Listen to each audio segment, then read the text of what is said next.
Alright guys, welcome to episode 121 of LEGO Marvel's Avengers. In our last episode we talked about the NFL draft, so I'm thinking that we're pretty much off the rails at this point as we follow Speed through another race around Manhattan. And since we're off the tracks, off the rails, we might as well stay there until something interesting happens. Pretty sure that Speed is not going to blow this race.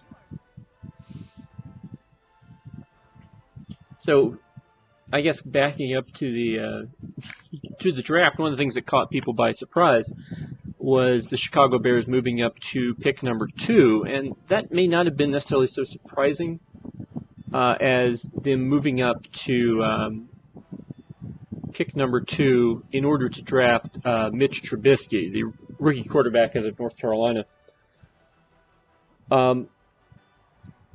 Honestly, I have no problem with Trubisky being taken number 2. I think when you look at what an NFL quarterback is supposed to be, he has all that stuff in his repertoire. He just doesn't have enough experience yet. And I think that he'll only get better with time. I don't know if you get better with time while playing for the Chicago Bears. And the reason I say this is because the Bears do not have a huge number of weapons as we find Doctor Strange and kill him. And you'll know why we killed him in a second.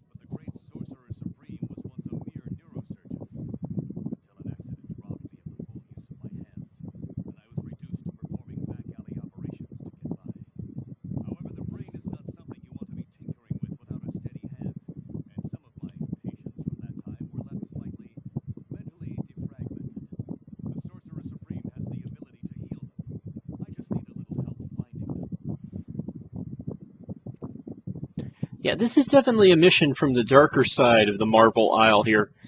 Doctor Strange telling us that even after he lost use of his hands, he tried to do brain surgery, I guess, in alleyways or some other place to people who obviously couldn't afford to see, at that point, a real doctor. And lo and behold, it didn't work, and the patients went crazy. Now, they all went crazy in the form of pretending to be animals. So, I mean, that's a thing, I guess. And I'm not exactly sure why I ended up chasing this guy. I think I might have thought he was a criminal, and it turned out he wasn't. But you can see by the red radar marker that our quarry is around here somewhere. In fact, you can probably see him right now in the upper left-hand corner of the screen. Now, unfortunately, when I was doing this, I did not see him just yet. I was too busy looking at these guys who were falling through walls, because that was sort of an interesting thing.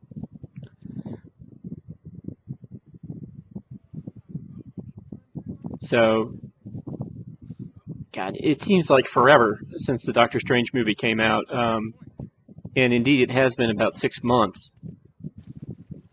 And Guardians of the Galaxy 2 is just around the corner as we find our first guy here in the pond. But Guardians of the Galaxy 2 is just around the corner, which means that Spider-Man is only 2 months away also. And of course, Logan, although it was, a Fox movie, so it's on a different release schedule than the other movies. Logan was released earlier this year, and I was pretty impressed by Logan, so I would recommend going to see it. Just understand that it's not a movie to take your kids to, and if you're a kid, don't go see Logan purely because you just want to say that you did. There's really a time and place for a lot of lessons in life and stories in life, and I really don't think Logan can be appreciated by someone who hasn't seen enough of what life has to offer. And that's going to be different for everybody depending on who you are.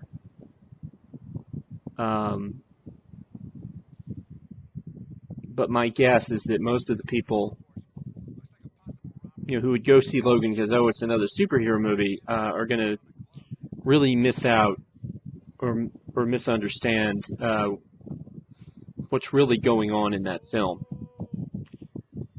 And you shouldn't take the fact that there are at least one kid in it, because I don't want to give too many spoilers here, as a rationale for why it should be okay for them to go see it. Let's go talk to Dr. Strange here. Quite simply, yes, this is all of them. I must thank you. Finally, I can right this wrong committed in my darkest hour. Or at the very least, dress them up and open up some kind of petting zoo. I rather think there could be some serious money in it. What do you think? Don't worry, I wouldn't dream of leaving you out of the profits. I jest, of course.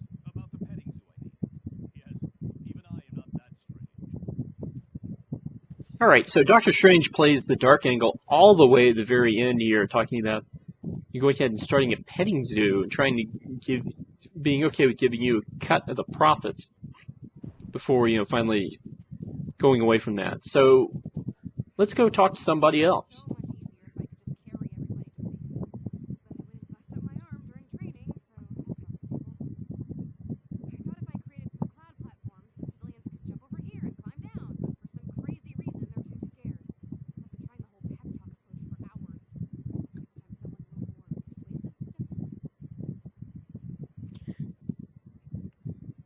All right, so we need to get these three people to the middle building here.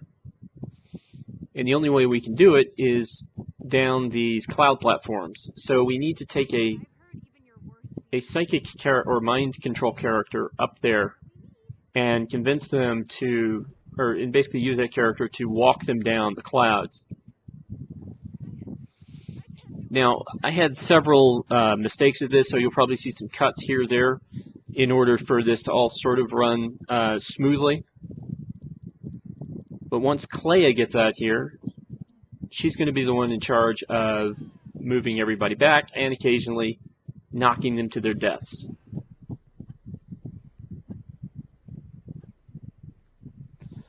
It's been highly suggested that Doctor Strange will make at least some sort of appearance in the Thor Ragnarok movie. I guess the end cut scene, or the post-credit scene of the Doctor Strange movie sort of suggested that, but there's more to it, I think, than just that one scene. I'm just kind of hoping that it's not like part of a scene that's already in the movie, like what it turned out that they did with Ant-Man, where they borrowed a scene from Captain America Civil War and stuck it in there as the post-credit sequence just because it happened to reference Ant-Man.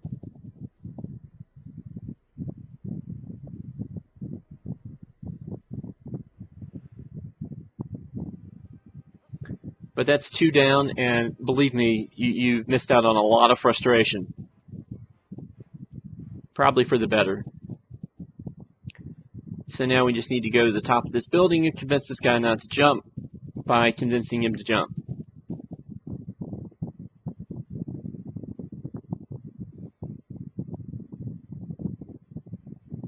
Okay, here we go. And yeah, these cloud platforms are solid until you step on them. Evidently hitting them from behind underneath doesn't do anything to them. Alright, and here we go. I do like the rain effects that they do as the cloud disintegrates once. I just don't quite understand why putting force on the cloud causes it to do that.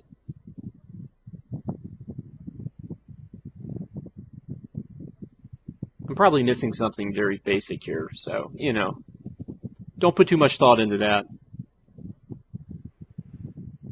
And everybody's there at the building, and let's go talk to... Great going. You really helped me out there.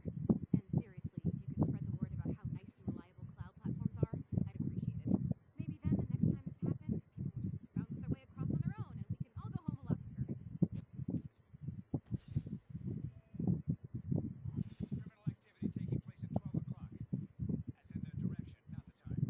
it's happening at the moment, but... All right, and now on to another mission. I think that this will be the last mission we do today, simply because the cloud mission took as long as it did.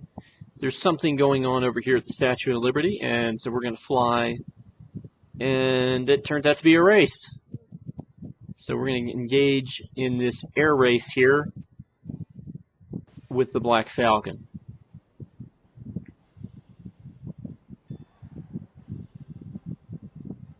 So the Bears, the quarterback situation now, they signed Mike Glennon over the offseason and spent a fair penny on him too. And now it's clear that he's there to be a holdover guy. Glennon's contract has got out, so the Bears could cut him and save much of their money after the first year. So I'm thinking the Bears believe that Trubisky will be ready. But next year, let's go back and get that ring, please. Thank you. The Trubisky will be ready to go next year so that they can then save that money on Glennon. It's also rumored that the Bears head coach, John Fox, didn't have anything to do with that decision. And I can sort of believe that because John Fox is a defense-first guy. And he probably thought that when they signed Glennon, they had signed enough of a quarterback for what he likes to do. Fox doesn't need a quarterback who makes a ton of plays. I mean, he was gifted Peyton Manning for a few years, and he kind of accepted that. But it didn't change the way he wanted to play. And if you look at the way the Broncos eventually did win the Super Bowl, it was, even though Fox wasn't there, it was sort of in that vein.